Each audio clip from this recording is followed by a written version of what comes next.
ব্যবসা বাণিজ্যের বিশ্লেষণ নিয়ে ডিবিসি নিউজের নিয়মিত আয়োজন ইসলামিক ব্যাংক টালি খাতায় স্বাগত জানাচ্ছি। আপনাদের সাথে আছি আমি রিফাত স্নোভা।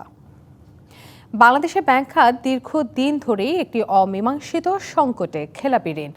বছরের পর বছর ধরে এর সংখ্যা কেবলই বাড়ছে, কখনো সরকারি প্রণোদনা, কখনো পুনঃতফসিল, তবু ঋণ ফেরার হার কমছে, বাড়ছে ঝুঁকি আর অনিয়মের অভিযোগ।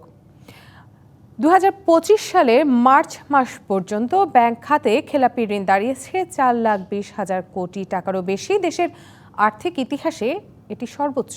এই অবস্থায় বাংলাদেশ ব্যাংক এবং সরকার বলছে এবার কঠোর আইনের সমাধান। 3 মাস পরেই ঋণকে খেলাপি ধরা, জামানত বাজেয়াপ্তি প্রক্রিয়া দ্রুত করা, এমনকি গ্যারান্টারকেও দায়বদ্ধ করার কথা বলা হয়েছে। তবে প্রশ্ন হচ্ছে, এই কঠোরতা কি সত্যি খেলাপি ঋণ কমাবে, নাকি সাধারণ ব্যবসায়ী, ক্ষুদ্র উদ্যোক্তা কিংবা সৎ ঋণ গ্রহীতার জন্য তৈরি করবে একটি নতুন চাপ? এসব নিয়ে আজকের তালিকাটা খেলাপি ঋণ আদায় কঠোর হচ্ছে আইন। দর্শক, আলোচনা করতে আজকে আমাদের সাথে অনলাইনে যুক্ত আছেন Dhaka chamber of commerce and industries এর সভাপতি তাসকিন আহমেদ, এবং আরও আছেন ঢাকা বিশ্ববিদ্যালয়ের ব্যাংকিং এবং ইন্স্যুরেন্স বিভাগের চেয়ারম্যান অধ্যাপক ডক্টর শহীদুল জাহিদ। আপনাদের দুজনকে স্বাগত জানাচ্ছি। আমি একটু শুরুতেই যাব শহীদুল জাহিদ, আপনার কাছে একটু যেতে চাই। শুনছিলেন অনেক কথাই বলছিলাম, তো সেক্ষেত্রে আপনার কাছে একটু জানতে চাচ্ছি, খেলাপি ঋণ আদায়ে যে কঠোর আইন করা হচ্ছে, কিন্তু ব্যাংকের অভ্যন্তরীণ গভর্নেন্স এবং তদারকির দুর্বলতা, এই বিষয়টিও কিন্তু আমরা অনেকদিন ধরেই শুনে আসছি। সেই জায়গাটা যদি বদলানো না হয়, সেই ক্ষেত্রে আইন কঠোর হলেও কি কোনো একটা বেশি লাভ হবে বা টেকসই হবে কিনা, এটা একটু জানতে চাচ্ছি। কারণ আমরা কিন্তু জানি যে দেশে আইন অনেক আছে, কিন্তু আইনের প্রয়োগটা অনেক কম। জি, প্রথমতই আপনাকে ধন্যবাদ জানাই যারা আমাদের এই অনুষ্ঠান দেখছেন। এটা সত্যি খুব দুঃখজনক যে বাংলাদেশে খেলাপি ঋণের যে পরিমাণ, সেটা কিন্তু এখন 4,00,000 কোটি টাকা ছাড়িয়ে যাচ্ছে। এটা আমরা অনেক ক্ষেত্রে যেটা বৈশ্বিক মানদণ্ড, সেটা হচ্ছে 2%। 100 টাকা ঋণ প্রদান করলে 2 টাকা হয়তো ফিরে না আসার সম্ভাবনা, সেটাকে আমরা একটা পরিমিত মানদণ্ড হিসেবে ধরে নেই। বাংলাদেশে এই মুহূর্তে খেলাপি ঋণের হার এটা 20% ক্রস করেছে, এবং আশঙ্কা প্রকাশ করা হচ্ছে যে এটা হয়তো অচিরেই এটা 30% ক্রস করতে পারে। শুধু তাই নয়, যে এটা যদি গড় হার হতো তাহলে সেটা একটা মেনে নেওয়ার মতো একটা বিষয় ছিল, কিন্তু অনেক ব্যাংক আছে যারা কিন্তু ইতিমধ্যে 90% বা তার চেয়েও বেশি কিন্তু তাদের খেলাপি ঋণের মাত্রা উঠে গেছে। আমরা বারবার যেটা বলার চেষ্টা করছি যে খেলাপি ঋণের বাংলাদেশে যে এই উচ্চ মাত্রা, এটা কিন্তু একদিনে গড়ে ওঠেনি। এটা একটি খেলাপি ঋণের সংস্কৃতি সৃষ্টি হয়েছে, এবং এই সংস্কৃতির যে মূল কারণ, সেটা কিন্তু আসলে এটা ব্যাংকের পক্ষ থেকে একাকিতে হয়নি, এটা একটি সামষ্টিক দায়বদ্ধতায় কিন্তু রূপান্তরিত হয়েছে। আমরা নিকট অতীতে যে ব্যাংকিং খাতকে তছরূপ হতে দেখলাম, এটার পিছনে কিন্তু সরকার বা তাদের নিয়ন্ত্রণকারী সংস্থা, তাদেরও কিন্তু আসলে এখানে যোগসাজশ ছিল, এবং এখানে ব্যাংকের যারা দুর্বৃত্তায়ন বা দুর্বৃত্ত ম্যানেজমেন্ট, তাদের এখানে যোগসাজশ ছিল, এবং অসাধু ব্যবসায়ী চক্র তাদের তো ছিলই।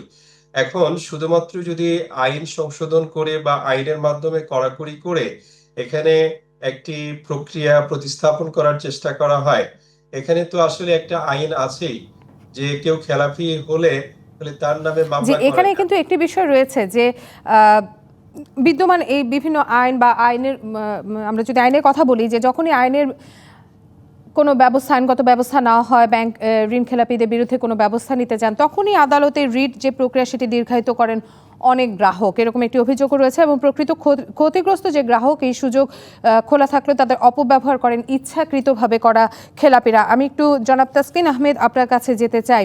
কঠোর আইন উদ্যোক্তাদের মধ্যে কোনো ভীতি তৈরি করবে কিনা? এতে কি ব্যবসায়িক আত্মবিশ্বাস বা নতুন করে যারা বিনিয়োগ করতে চান, তাদের মধ্যে কোনো রকমের নেতিবাচক প্রভাব পড়বে কিনা এই আইনের মাধ্যমে? জি, আপনাকে ধন্যবাদ। অবশ্যই এটা একটা নেগেটিভ ইম্প্যাক্ট বিজনেস, এমনিতেই আমাদের বিজনেস সেক্টরে কিন্তু কনফিডেন্সটা একদম তলানিতে। এটা যেভাবে আগেও আলাপ করা হলো যে অনেক ধরনের আইন আছে, কিন্তু আইনের তো প্রপার প্রয়োগটা নাই। আপনারা যদি অ্যাকচুয়ালি এই যে 4,00,000 কোটি টাকার মতো আপনার ডিফল্টে চলে গেছে, এবং অর্থ ঋণ আদালতে প্রায় আরো 2 লক্ষ কোটি টাকা আছে, আপনি যদি এটা বিশ্লেষণ করেন, গত 15 বছর যে একটা শাসনামল ছিল, সেই শাসনামলের একটা সিংহভাগ কিন্তু হলো লার্জ স্কেল বরোয়ার্স, যারা বড় বড় টাকা নিয়ে অ্যাকচুয়ালি ইন্টেনশনটাই ছিল, এবং ডিরেক্টরদের ইনফ্লুয়েন্সের কারণে, একটা হলো পলিটিক্যাল ইনফ্লুয়েন্স আর একটা হলো ডিরেক্টর যারা বোর্ডে থাকেন ওদের ইনফ্লুয়েন্সের কারণে একটা বড় টাকা বেড়ে গেছে। কিন্তু আপনি বিভিন্ন সময় আপনি বিভিন্ন প্ল্যাটফর্মে শুনবেন যে ক্ষুদ্র বিনিয়োগকারী যারা, ছোট ছোট যারা লোন নেয়, এদেরটা কিন্তু গ্লোবাল অ্যাভারেজ যেটা 2% বলা হচ্ছে, উইদিন দ্যাট ম্যাট্রিক্স এর মধ্যেই কিন্তু রয়ে গেছে। তো আপনি যদি এক কাতারে সকল ইনভেস্টরের জন্য যদি আইনটা একসাথে করে ফেলেন, এটা তো অবশ্যই ভালো দিক বা ইন্ডিকেশন দিবে না। জি, কিন্তু এখানে জনাব জাহিদ আপনার কাছে একটু যেতে চাই, যে এই যে ভালো যারা ঋণ গ্রহীতা আছেন, যারা ঋণের অর্থ নিয়ে ঠিক সময়ে তারা ফেরত দিচ্ছেন, কিংবা যারা একটু আগে বলছিলাম আসলে উদ্যোক্তাদের কথা, যারা আসলে উদ্যোক্তা যারা বিনিয়োগ করতে চাচ্ছেন, এখন ঋণ খেলাপিদের আদালতের আশ্রয় নেওয়া এরকম একটি বিষয়ের কথা বলছিলাম, বা সুযোগের একটু অপব্যবহার করা, এই কথাগুলো বারবার আসে। তাদের বিরুদ্ধেও কিন্তু গতকাল আমরা দেখেছি যে আমাদেরই একটা প্রতিবেদনে গেছে, এক সহকর্মীর প্রতিবেদনে গভর্নর বলেছেন তাদের বিরুদ্ধে ব্যবস্থা নেওয়া হবে। সেক্ষেত্রে আমরা যদি আইন কঠোর করি বা আইনের প্রয়োগ দেখাতে চাই, যারা আইন ব্যবহার করে বা আইনের ফাঁক গলে গিয়ে বিভিন্ন অপকর্মগুলো করে থাকে, তাদের বিরুদ্ধে কি ধরনের, বা সুযোগের অপব্যবহার যারা করে তাদের বিরুদ্ধে এই মুহূর্তে কি ধরনের ব্যবস্থা গ্রহণ করা প্রয়োজন? না, আপনি খুব সুন্দর বলেছেন যে যারা এই আইনটাকে দেখা যাচ্ছে ভরসা স্থল হিসেবে নিয়ে থাকে, এর একটা সুযোগ হিসেবে তারা নিয়ে থাকে এবং আইনের অপব্যবহার করে, এই মামলাগুলো দেখা যাচ্ছে যে তারা বছরের পর বছর ঝুলিয়ে রেখে তারা ব্যাংককে কিন্তু ঋণটা সঠিক সময়ে পরিশোধ করে না।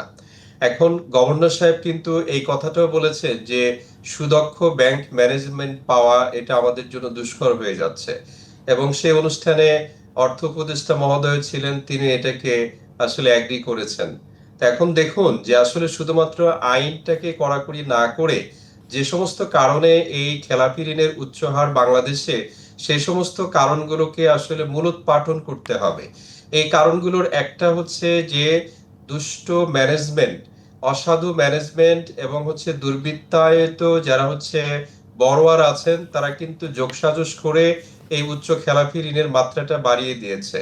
সুতরাং ব্যাংকের অভ্যন্তরে যদি আমরা সুশাসন প্রতিষ্ঠার জন্য কাজ করতে না পারি এবং সেই সুশাসন প্রতিষ্ঠার জন্য যুগোপযোগী যে নিয়ম কানুন আছে সেগুলো যদি সংশোধন করতে না পারি, যেমন এখনো যেটা ছিল বর্তমানে যে আইনটা, যে এক পরিবার থেকে কয়জন ডিরেক্টর হতে পারবে এবং ডিরেক্টররা নিজ ব্যাংক থেকে কি পরিমাণ ঋণ উত্তোলন করতে পারবে, এই সমস্ত বিষয় কিন্তু আসলে ধোঁয়াশার মধ্যে আছে।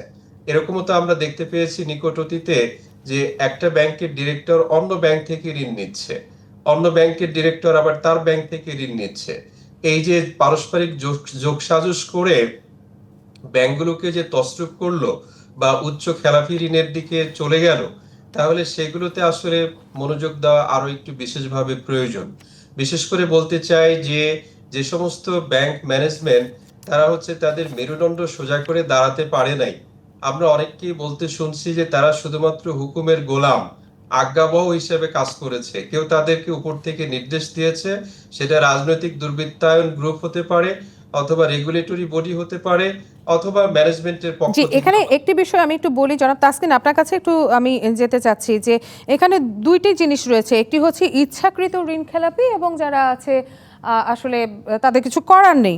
এখন ইচ্ছাকৃত ঋণ খেলাপি যারা করছেন তাদেরকে চিহ্নিত করার জন্য আলাদা বিধানের কোনো পরামর্শ আপনি দিবেন কিনা, এবং একই সাথে তাদেরকে যে যারা বিগত সময় এটার সাথে জড়িত ছিল তাদেরকে খুঁজে বের করার কি পন্থা আসলে অবলম্বন করা উচিত? কারণ যে ঋণ তারা নিয়েছেন বা অর্থ খেলাপ করেছেন সেটি কিন্তু বিভিন্ন জায়গায় কোথায় আছে, কিভাবে আছে সেই অর্থ, বা সেটা সম্পদে পরিণত হয়েছে কিনা সেটা বের করাও কিন্তু বেশ কষ্টসাধ্য। আমরা যেটা বললাম, আমি ডক্টর জাহিদের সাহেবের কথার আঙ্গিকে আগে একটু বলতে চাই যে এটা আমাদের গভর্নর সাহেব যেটা বললেন যে মানে central bank regulatory authority and bank পরিচালনা করার জন্য যে দক্ষ লোক প্রয়োজনীয়তা আছে, সেটার সাথে সাথে অর্থ ঋণ আদালতে আমাদের যারা শাসক মানে আমাদের জাজরা বসে আছেন, উনাদেরও কিন্তু এক্সপার্টিজের একটা বড় ঘাটতি রয়ে গেছে আনফরচুনেটলি। বাট আপনি যে জিনিসটা বললেন যে লোন গুলাকে ক্লাসিফাই করা, যে কোনগুলো আমি আপনাকে যেটা বললাম যে আপনি যেই 4-4.5 লক্ষ কোটি টাকা আমাদের ডিফল্ট হয়ে গেছে, এটা ক্লিয়ারলি কিন্তু আপনি দেখতে পারবেন যে টোটাল আমাদের 7 লাখ না 8 লাখ কোটি টাকার আমাদের ডিসবার্সমেন্ট আছে, তার প্রায় 30-40% যেটা আমাদের এনপিএল হয়ে গেছে। এর মধ্যে তো তার মানে বাকি 70% তো এখনো ঠিক আছে। তো এটার মধ্যে কিন্তু আপনি অবভিয়াসলি সেন্ট্রাল ব্যাংক কিন্তু এটাকে কোয়ান্টিফাই করতে পারবে যে কোন কোন সেক্টর বা কত পার্সেন্টেজ বড়োয়ার। আপনার you'll be very surprise, it is less than 2% বড়োয়ার। এত বড় যেই মানে আমাদের এনপিএল এর প্রায় একটা মেজরিটি অংশ কিন্তু ওনারা আটকিয়ে রেখেছেন। সো ওই 2% বড়োয়ারকে দিয়ে যদি আপনি 98% যারা গুড বড়োয়ার্স, কারণ ব্যবসা করতে গেলে একটা রিস্ক থাকবেই, ব্যবসার রিস্কে আটকে যাবে।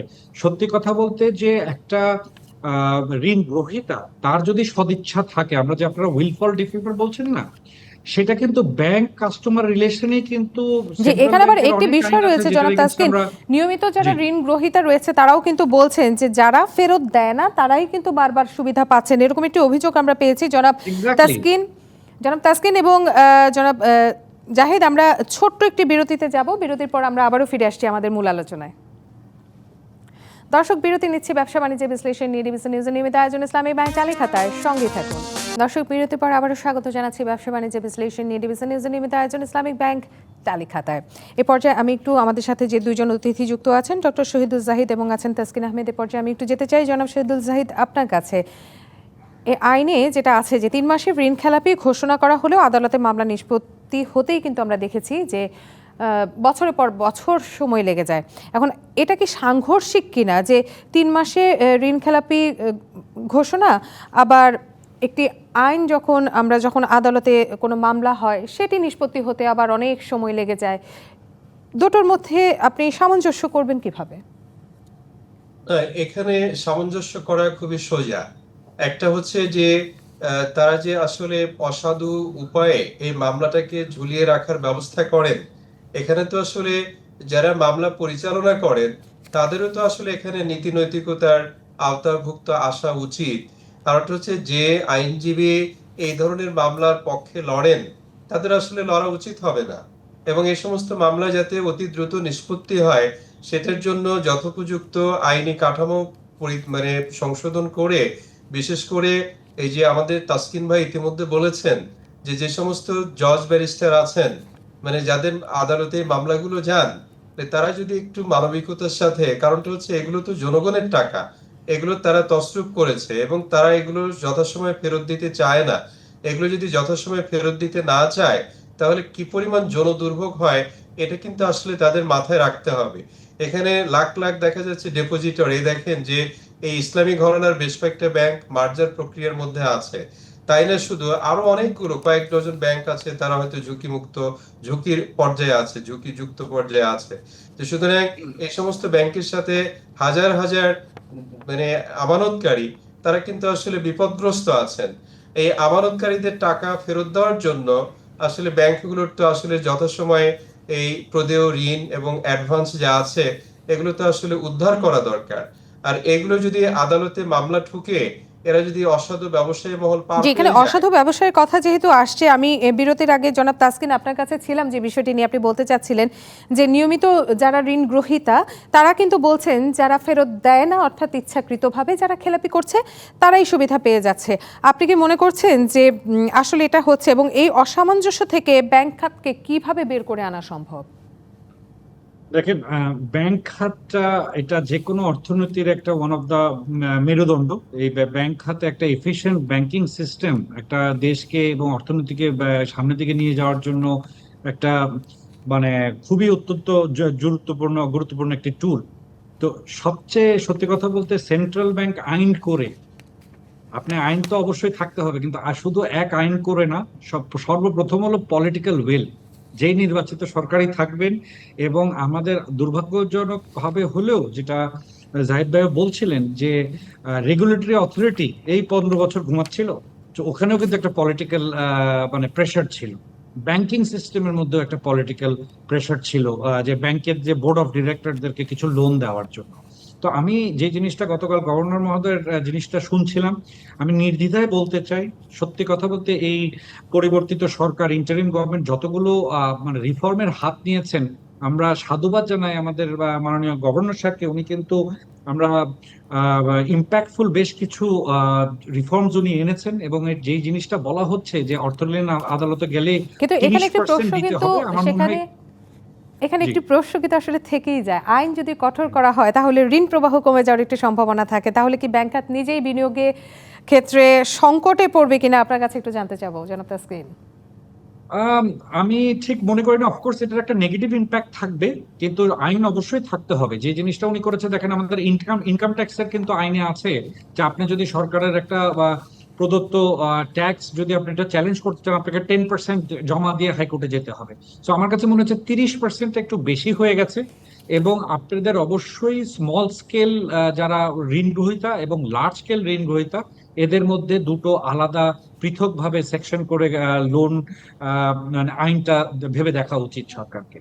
এবং আমরা শুনছিলাম আমাদের একটি প্রতিবেদনে যে রিটের শর্ত হিসেবে সবার জন্য যে 30% অর্থ সেটা পরিশোধের বিধান অনেকটা সংবিধানের সাথেও সাংঘর্ষিক বলে তারা বলেছেন।